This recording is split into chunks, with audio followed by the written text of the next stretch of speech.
رأس الهدى يتلالى شمس تشع سكينة وجمالا، فرقان هذا حالها بين الورى، أنا ما رأيت أجل منها حالا.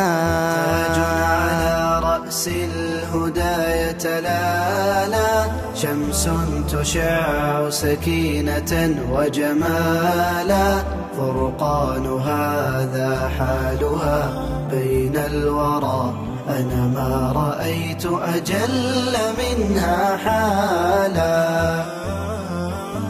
في خدمة القرآن يبزغ نجمها